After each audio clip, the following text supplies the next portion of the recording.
are joined today by Timothy Schaeffer, Executive Director of the PA Fish and Boat Commission. April 6th was the start of trout season. How has the participation been from Pennsylvania fishermen? It has been vibrant. Everybody always looks forward to the opening day of trout season. It sort of kicks off the spring season here in Pennsylvania.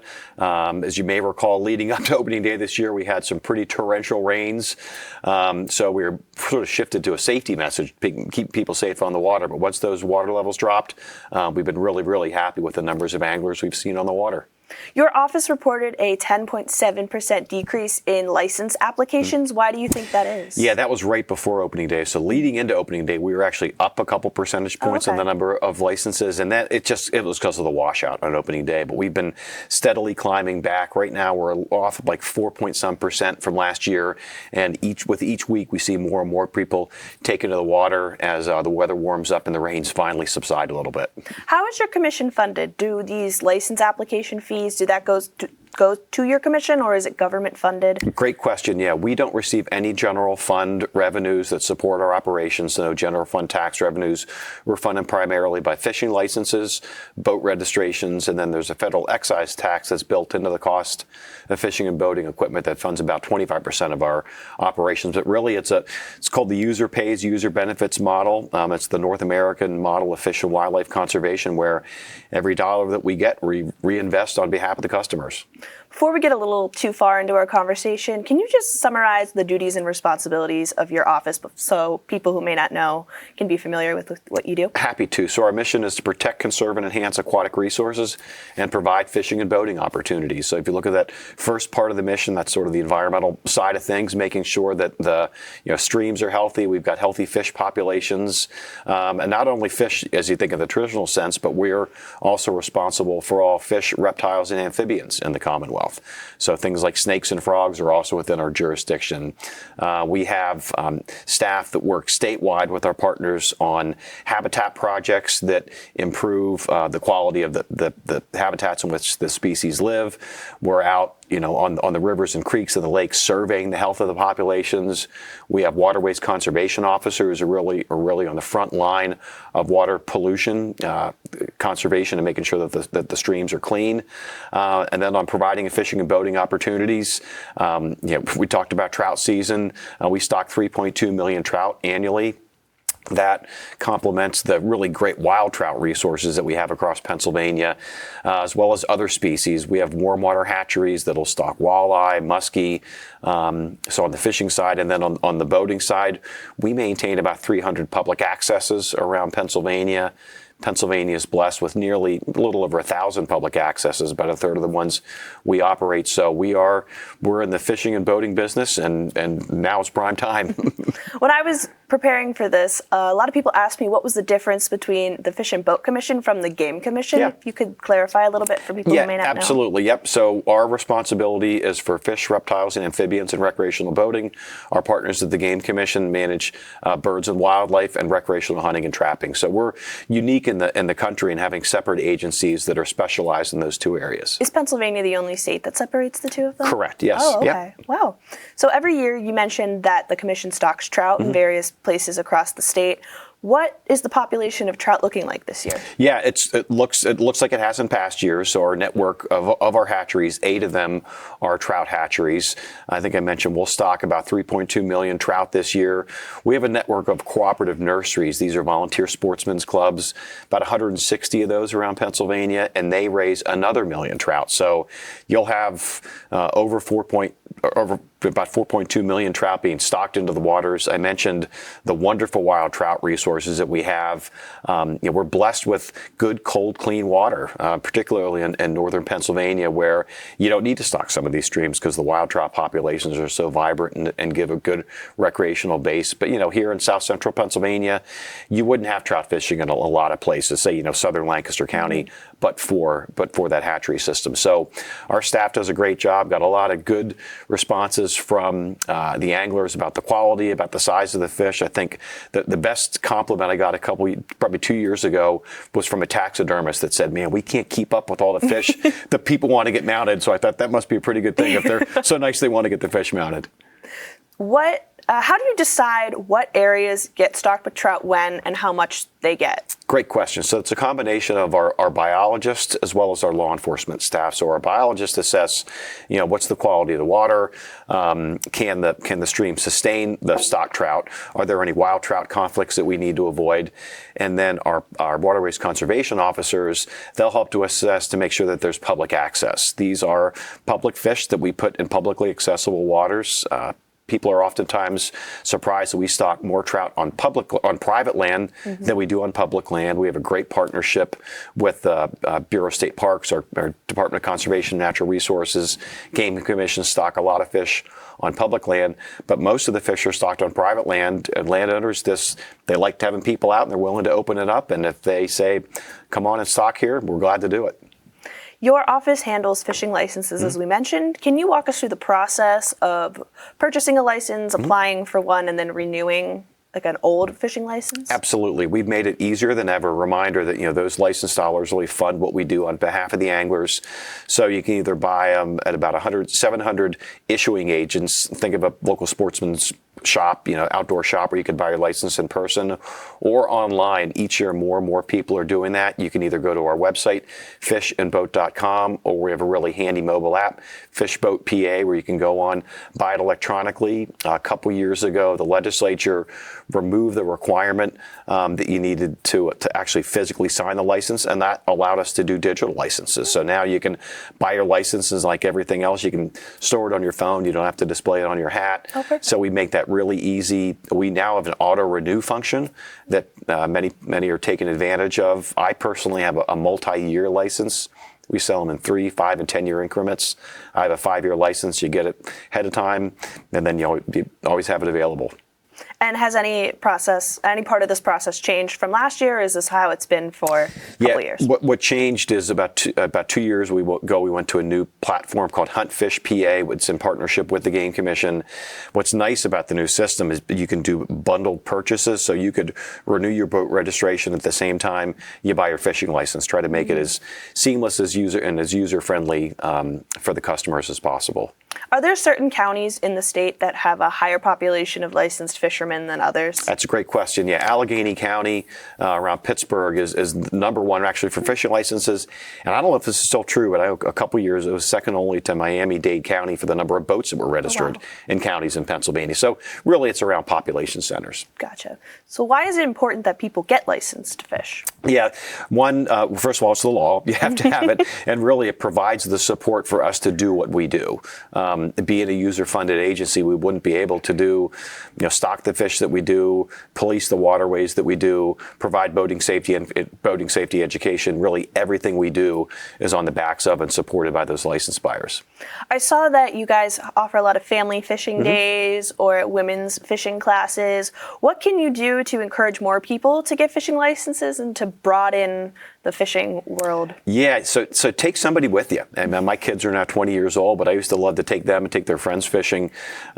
Take someone fishing. And you mentioned those family fishing programs. We'll offer those up. You may be a single mom that thinks, man, I really don't know what to do, and this seems sort of mysterious to me. We sort of take that mystery element out of it, show you how easy it is. So again, if you go to fishandboat.com, look up our education programs. We love to teach people how to fish as well as boat. So that's increasingly popular. It's a warm day again today. People are out in kayaks all over the place. We have basic boating courses that we'd love to offer to people to teach you not only how to fish, but also how to boat. We mentioned boating licenses. Can you also walk us through the process of purchasing and renewing those? Yep. So if you're born on or after 1982, you need a boating safety certificate to operate a boat 25 horsepower or more. And those are available online or in person. Again, just go to fishandboat.com. You can see where to get those boating safety courses. And even for the boats where it's not required to operate those power boats, we really do encourage you to get some instruction on how to safely operate maybe that new canoe or kayak that you got, which just really leads to me the most important point is wear your life jacket when you're out there. Every year, about 80% of the boating fatalities are as a result of people not wearing their life jacket. So that's the number one thing from terms of safety is wear your life jacket. So you mentioned there's an age limit to getting your boating license. Is it like when you get your driver's license, you have to be 16 kind of thing? Yeah, so it's when you were born. So anybody right now to operate it, anybody that's alive that's born right now has to get it when they go to operate a boat. It's Gotcha. really, and the law went into effect when it went into effect, it went back to 1982 Okay. that you needed to get that Gotcha. that certificate. And you mentioned kayaks and canoes. You need a boating license to. You do not. Oh, okay. You do not. And one of the now, and then there's a difference between your boater safety certificate and then registering the boat. So if it's a power boat, you need to register. Think about like registering your car.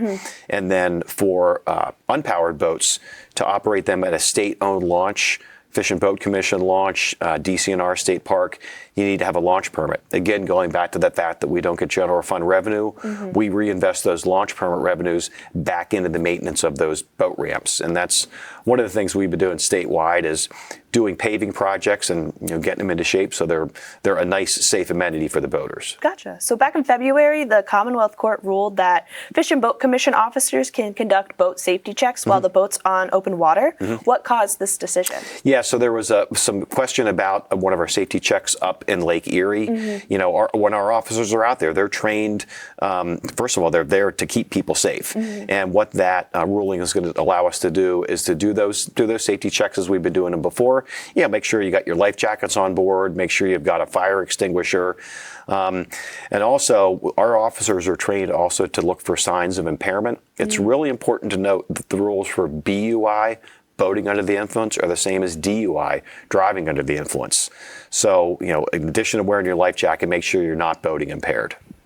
Gotcha. Can boats be checked on land or just on water? They could be checked on land, sure.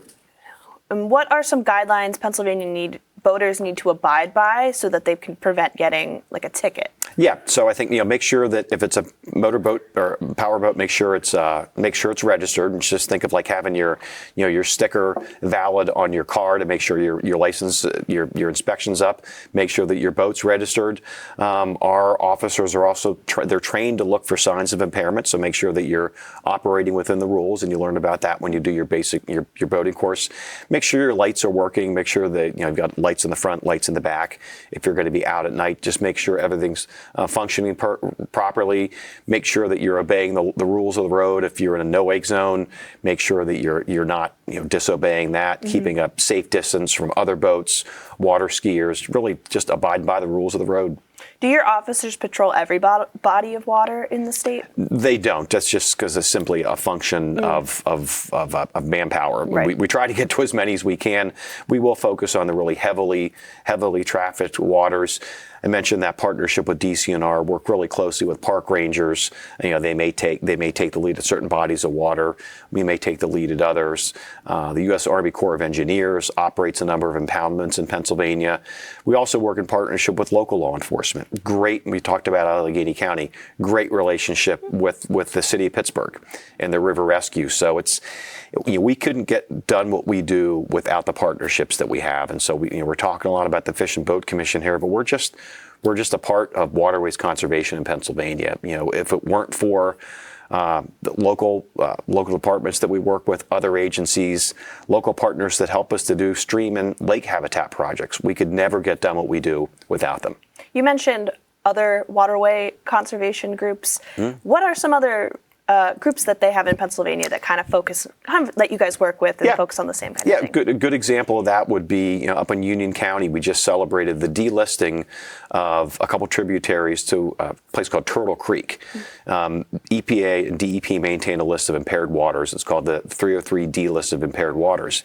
And think of, if you've got a map of the streams, you want it to be blue, not red. That's maybe a good metaphor to use. And in the case up at Turtle Creek, we worked really closely with the North Central Pennsylvania Conservancy, local county conservation districts, the local DEP regional office to collaboratively work with willing landowners, willing farmers that say, hey, we want to keep our cows out of the stream. We want to restore these eroding stream banks. In that case, the conservation district will make the contact for us. We'll come in, do the design, bring the heavy equipment in. The local conservancy may work on, say, a Growing Greener grant to get the supplies and the equipment in. Next thing you know, you've got a stream that's been restored and is now blue rather than red. And that would not have happened but for those local groups that we were partnering with. Going back to the topic of boat safety, May 18th to the 24th is National Safe Boating Week. What is the commission doing to recognize this? Absolutely. So that's traditionally been the kickoff to the summer boating season right before Memorial Day. So lots of public service announcements that we'll be putting out, reminding boaters about the need to wear your life jacket. Don't boat impaired. We also encourage you to have a float plan. If you're going to be out in one of our, we have 83 or 86,000 miles of streams in Pennsylvania. Great place to take a trip when the weather warms up. Make sure you file a float plan. Let someone know where you're going to be, so if you don't come back in time, they know at least the water that you're on. And then we also particularly with the weather these days, be mindful of the forecast. And if it seems unsafe to get in the water, just don't do it. Put it off a couple hours or maybe wait a couple days. Your commission also does conservation for fish, amphibians, and reptiles who live in the state. What is some recent conservation work that you've guys done? Yeah, so I mentioned that work we did up at Turtle Creek, which was a really shining example. Another example on lakes, we talked a little bit about state park lakes. Our staff works very closely with our partners at DCNR as well as on our properties, county parks, to install lake habitat structures where we will improve the fishing by putting structures in the lake that attract fish and provide refuge for them. We'll restore the banks of, say if there's eroding banks along a shoreline, we can help to stabilize those to give people an area to fish, as well as to prevent erosion and help with water quality. And then on the non-game side, I mentioned responsibility for all fish, reptiles, and amphibians. So we will advise, say, our partners at the Game Commission on how to conduct a prescribed burn in a way that's going to be compatible with the snakes or the turtles that are there. And then we also take really seriously the trade in the illegal trade in threatened and endangered species, and hold people accountable if they're doing something they shouldn't be doing with threatened species. There is 49 different species of aquatic animals listed as endangered in Pennsylvania. What is your organization doing to help increase the population of these species? That's a great question. So Pennsylvania, like all states, is required to have a state wildlife action plan. It's a congressionally mandated plan. We're in the process of updating that right now. And that state wildlife action plan gives a menu of the steps that can be taken to help to conserve species of special concern. The term we use is we like to keep common species common and keep species out of the emergency room. It's a lot cheaper to deal with something before it becomes endangered. And one way we're doing that right now is out of our Union City Aquatic Conservation Center, which is up in northwest Pennsylvania. We're raising freshwater mussels. So mussels have been described as the liver of the river. They help to filter out water quality. It's really unbelievable. If you put some mussels in a tank and a couple hours later put it next to a tank that had not been filtered, it's cleaned up seemingly almost immediately. Not immediately, but pretty darn quick. So one of the ways that we're trying to address threatened mussel species is to reintroduce them, propagate them and reintroduce them to areas to try to get species off the threatened or endangered list, or in areas where they may be vulnerable, supplement those populations to make sure they don't get to the emergency room. Wow. So do you have any upcoming events that you would like to share to let people know about? Sure. I think the big thing would be National Safe Boating Week, just to drive that home, the week before Memorial Day.